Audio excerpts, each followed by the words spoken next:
put our energies there. Exactly. That's what you got elected to do. But let me go back on this redistricting. Yes, sir. This redistricting issue. There are a lot of things that were involved in that. The congressman said.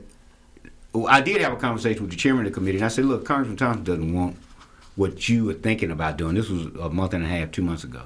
He said, "Well, if I took in Hinds County, I took in Madison, Rankin County, and all that, that's just gonna make his district wider." I said, "He's fine with that.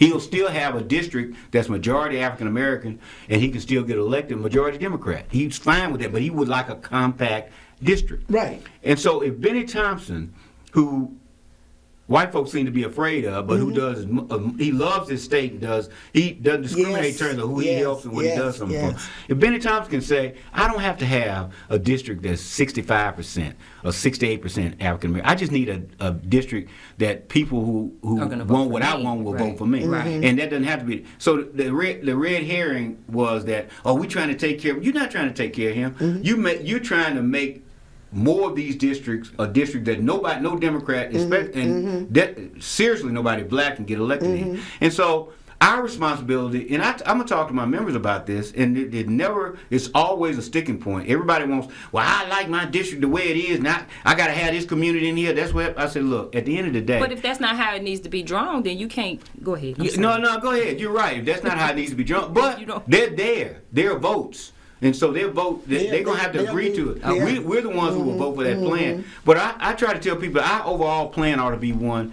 It's better for you to have, we got 42 Democrats, two of them are white. It's better for us to have 58 Democrats and 36 of them black, but you can actually get something done. Exactly. We need the numbers. So what's wrong with a 55% district? Right. What's wrong with black folks? What's wrong with every district? No matter what it is, no district needs to be more than 55% black. What's wrong with that? You know what you would have? Right. You'd have less of these crazy 78% black districts and 78% white districts where you get these people up here talking about if you tear down a Confederate monument, you need to be right. You'd have fewer of those people up here. Exactly. Or you have, black folks who just coming here asking who's gonna take them to lunch tomorrow. That's what you'd have. You'd have people like, I said at a meeting about it was about 6 or 7 years ago, Black Caucus meeting, people talking about running for office. I said, look, let me tell y'all, in our communities, don't send any more old folks up here. Don't elect no more old black folks. Please don't. Now I love them, but if you really want to move forward, you need to have young people who know how to use a computer, who got the energy. And I said, look, in that community, you got legislators who got elected with 23 and 24 years old. Now they've been here for 15 to 20 years, and now they statesmen. And I was considered a young elected official. When I got elected, I was 32. Right. They said, you so young. I said, well, why this fellow over here been here 7 years, and he right. Why do we keep doing it? Right. We need quit telling our young folks, well, you just need a little bit more seasoning. You don't need nothing. You don't need anything. I need that energy. Let me tell you this, Representative Johnson, and I'm not sure if you're familiar, but I work in state government, and we have these meetings with this nonprofit organization called Team PAC. Now, Team PAC is nationwide.